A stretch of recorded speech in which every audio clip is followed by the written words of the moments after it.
آپ کو فیصلہ کرنا ہے اپنے بچوں کے بارے میں. اکثر اس میں عورتیں اپنے شوہروں کو گمراہ کرتی ہیں. اکثر اگر مردوں کے دل میں کچھ جذبہ آ بھی جاتا ہے تو عورت کہتے ہیں ارے کیا کر رہے ہیں آپ کیا کر رہے ہیں, اس کا کیریئر خراب ہو جائے گا, اس کا کیریئر خراب ہو جائے گا. سبحان اللہ, کیا ماں ہو تم کیا ماں ہو. تم اپنے بچے کی آخرت تو تباہ کرنے کا فیصلہ کر رہی ہو. کیسی ماں ہو تم. اس کا عقیدہ, اس کا ایمان, اس کی فکر, اس کی سوچ, اس کے جذبات, اس کی وفاداری سب تباہ ہو جائیں.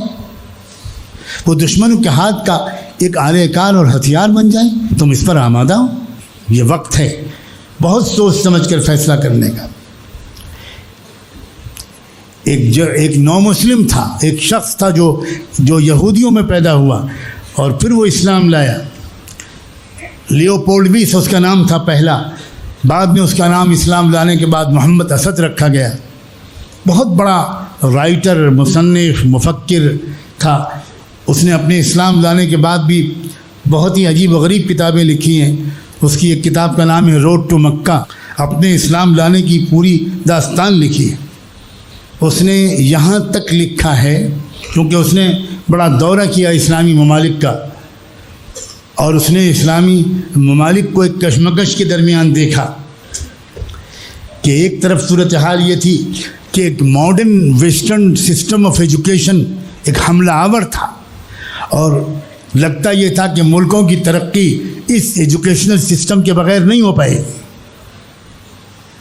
اور دوسری طرف یہ بھی سامنے تھا بالکل کہ جو 2-3 نسلیں ان ایجوکیشنل کالجز اور سسٹم سے پڑھ کر نکلی وہ اسلام کے دشمن بن گئی. وہ فلم ایکٹر بنے, ایکٹریس بنے, شاعر بنے, موسیقار بنے, ادیب بنے, جرنلسٹ بنے, پولیٹیکل لیڈر بنے, سوشل ایکٹیوسٹ بنے, اکنامسٹ بنے, لیکن سب اسلام کے خلاف. اور ایک طرف جو اسلام کے وفادار لوگ تھے, شریعت و دین کے پابند تھے, ان میں غربت بھی تھی, ان میں ماڈرن ایجوکیشن کے لحاظ سے تھوڑی پسماندگی بھی تھی. تو یہ جو مغربی نو مسلم, اس سے لوگ پوچھتے تھے, اس کو لوگ آئیڈیل سمجھتے تھے کہ واٹ شوڈ وی ڈو, ہمیں کیا کرنا چاہیے, ہمیں کون سا ایجوکیشنل سسٹم اڈاپٹ کرنا چاہیے, ہمیں اپنے بچوں کو کہاں پڑھوانا چاہیے. محمد اسد کی جرت اور حق گوئی اور ایمان کی جو فراست ہے ایمانی, میں اس کو سلام کرتے ہوئے یہ بات آپ تک نقل کرتا ہوں. محمد اسد نے صاف صاف جواب دیا اور لکھا کہ میں پوری دنیا کے مسلمانوں کو یہ مشورہ دینے میں کوئی ہچکچاہٹ محسوس نہیں کرتا کہ کئی صدیوں تک ان کو سیاسی اور معاشی پسماندگی قبول کر لینا چاہیے. اس بے دینی اور اس عریانیت اور اس مغرب زدگی کے مقابلے میں جو اس مغربی تعلیم کے ذریعے آنا لازمی ہے. پسماندہ رہ جائیں ہم, یہ ہم کو منظور کر لینا چاہیے, لیکن ہم کو دین کو, اس اسلام کو جو بڑی مشکل سے مجھ کو ملا ہے, جو واقعی دنیا کا بہترین تہذیب ہے, اس کو چھوڑنے کی غلطی نہیں کرنی چاہیے. یہ ایک نو مسلم سبق سکھا رہا ہے. اور ہمارے اچھے خاصے دیندار لوگ, نماز پڑھنے والے, داڑھی کرتا پاجامہ والے, وہ اپنے بچوں کو ڈھکیل رہے ہیں. میں بہت اچھی طرح جانتا ہوں اس کی ضرورت کو. مشرق و مغرب کے پیمانے گھوم کر آیا ہوں, مغرب کی یونیورسٹیوں میں لیکچرز دے کر آیا ہوں.